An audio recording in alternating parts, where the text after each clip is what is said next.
आपके blog page पे bounce rate का बढ़ना मींस लोग आपके ब्लॉग को पूरा पढ़ नहीं रहे हैं जब भी आपके ब्लॉग पेज पे आ रहे हैं, या फिर आप ये कह सकते हो कि जो आपके ब्लॉग पेज पे जो भी आ रहा है वो या तो उसको कट करके निकल जाता है या फिर उसको पढ़ता ही नहीं है।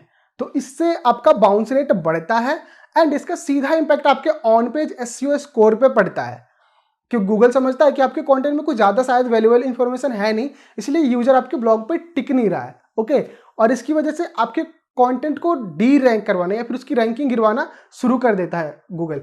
ओके, इसलिए मैं आपको 7 ऐसे किलर टिप्स बताऊंगा आज अपने ब्लॉग के लिए आप कंटेंट राइटिंग लिख सकते हो। एक ऐसा कंटेंट राइटिंग जो ऑडियंस के रिटेंशन को अट्रैक्ट करके रखे और आपके ऑन पेज एसईओ स्कोर में काफ़ी हेल्प करेगा। Okay, so hey everyone, my name is Anand and today I'm going to teach you 7 killer tips how you can write an effective blog. Okay, so पहला, commit to a niche.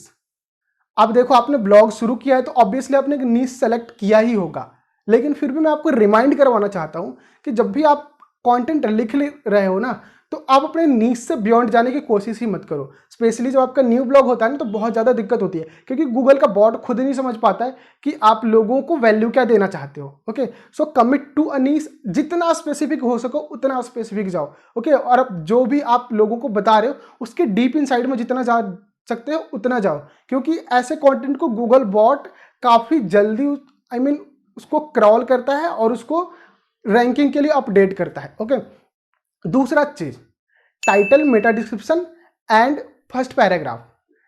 अब देखो इसका simple सीधा सा logic ये है कि जब भी आपके ब्लॉग को कोई सर्च करता है या फिर आपने खुद आपके ब्लॉग को नहीं, कोई भी एक टॉपिक लोग सर्च करते हैं तो गूगल के फर्स्ट पेज पे जो भी टॉप 10 ब्लॉग आता है तो लोग उस पर क्लिक करते हैं टाइटल और मेटा डिस्क्रिप्शन की वजह से। ओके, तो टाइटल आप एक कैची सा बनाओ और लोगों को एग्जैक्टली बताओ कि उसमें मिलने क्या वाला है, और आप सिर्फ टाइटल कैची मत बनाओ और अपने जो भी अपने ब्लॉग लिखा है ना उससे डिफरेंट मत बनाओ उसका। ओके, एंड मेटा डिस्क्रिप्शन भी ऐड करो ताकि लोग 2-3 लाइन में जान सकेंगे कि एक्चुअली अगर वो ब्लॉग पे क्लिक करके जाते हैं तो उनको मिलने क्या वाला है। तो मेटा डिस्क्रिप्शन में ये भी क्लियरली आप मेंशन कर दो।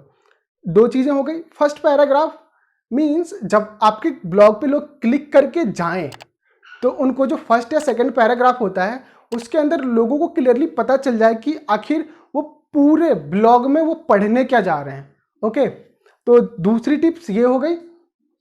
तीसरा, research, do as many as research you can, क्योंकि देखो क्वालिटी ब्लॉग बहुत ज़्यादा जरूरी है, क्वांटिटी बहुत ज़्यादा मैटर नहीं करती, क्योंकि देखो ब्लॉग बहुत सारे पड़े हुए हैं।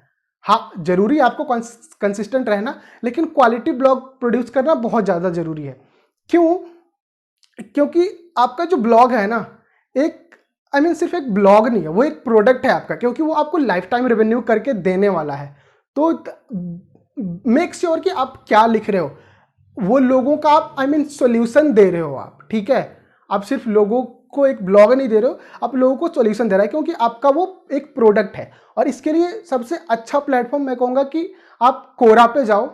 कोरा इज द बेस्ट प्लेटफॉर्म। वहाँ पे जाओ, आप लोगों के क्वेश्चन को आंसर करो या फिर अपने कुछ सवाल वगैरह पूछो, ऑडियंस से कनेक्ट करो, तब आपके लोगों को प्रॉब्लम को जान पाओगे। देन आप अपना कंटेंट लिखना शुरू करो एंड आप बाकी सारे ब्लॉग्स जो है ना रिलेटेड, उससे रिलेटेड उन सबको भी पढ़ो, तो ताकि आपको एक आइडिया मिलना शुरू हो जाएगा। देन आप एक अपना ब्लॉग स्टार्ट करो। ओके, तो नेक्स्ट पॉइंट इसी में मैं कवर करने वाला हूं, बी यूनिक। आप अपना ना एक यूनिक स्टाइल बनाओ, क्योंकि जब आप लोग जब लोग आपके ब्लॉग पे आए तो उनको एक ह्यूमन कनेक्ट फील हो। तो ये तब हो पाएगा जब आप अपने स्टाइल में अपने ब्लॉग को लिखोगे। मीन्स आप क्या करोगे कि आप जो बोलते हो लोगों से, जैसे लोगों से बोल के कनेक्ट करते हो वैसे ही आप अपने ब्लॉग को लिखने को लिखने की कोशिश करो, ताकि जब लोग आपके ब्लॉग पे आए तो वो एक ह्यूमन कनेक्ट ले पाए और उनको पता चल जाए कि एक्चुअली हाँ वो किसी ह्यूमन ने लिखा है और उसके ब्लॉग को वो पढ़ रहे हैं। ओके, उसका फिर अगला टिप्स है बी क्रिएटिव। जैसा कि मैंने पहले ही बताया कि आप दूसरे ब्लॉग्स वगैरह से भी आइडिया लो, तो उससे क्या होगा कि आपको एक आइडिया मिल जाएगा किस किस तरह के ब्लॉग्स पहले से पड़े हुए हैं गूगल पे। ओके, तो जब क्रिएटिव होने का मतलब ये है कि अगर आप उससे रिलेटेड कुछ ब्लॉग्स वगैरह लिख रहे हो तो आप तो सबसे पहले आपने रिसर्च किया हुआ है, तो आपको प्रॉब्लम पता है लोगों की, ठीक है, और आपने बाकी ब्लॉग्स वगैरह भी पढ़े हुए हैं, तो आप उसमें से फाइंड करने की कोशिश करो कि क्या चीज़ें मिसिंग हैं, उसको नोट डाउन करो,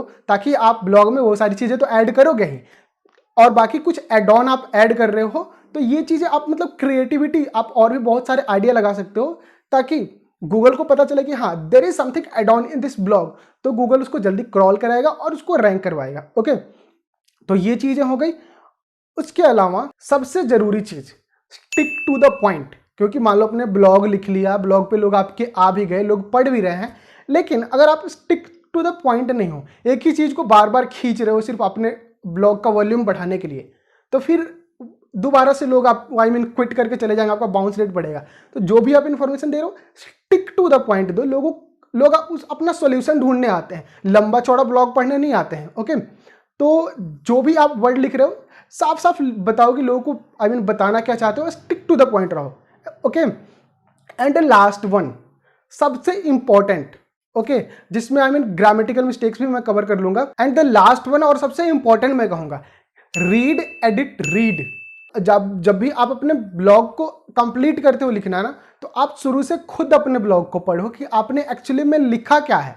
अगर कुछ चीज़ें एक्स्ट्रा हो रही हैं तो उसे हटाओ, या फिर और ग्रामेटिकल मिस्टेक्स का तो खैर ध्यान रखो, क्योंकि सब कुछ पता होते भी ग्रामेटिकल मिस्टेक्स आ जाते हैं, और ग्रामेटिकल मिस्टेक को मैंने एज ए पॉइंट इसमें ऐड नहीं किया है क्योंकि वो बेसिक थिंग है यार। अगर ग्रामेटिकल मिस्टेक्स आपके ब्लॉग में है तो फिर कोई फायदा नहीं आपके ब्लॉग लिखने का। ओके, तो जब आप क्लिक रीड एडिट रीड करते हो तो उसमें आप ग्रामेटिकल मिस्टेक्स का खासा ध्यान रखते हो, और बाकी और भी जो भी चीज़ मिस्टेक होती है उसको करेक्ट करो, एंड फिर आपने जब उसको रिपेयर कर दिया उसके बाद दोबारा से रीड करो एंड देखो कि आपका ब्लॉग परफेक्ट है कि नहीं, एंड देन आप ब्लॉग को अपने पब्लिश करो।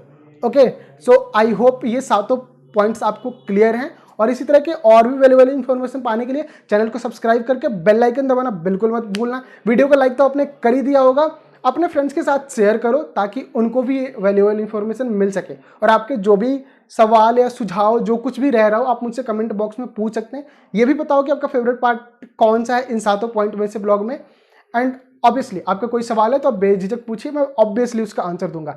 सो thank you so much for watching this video, take care, bye bye.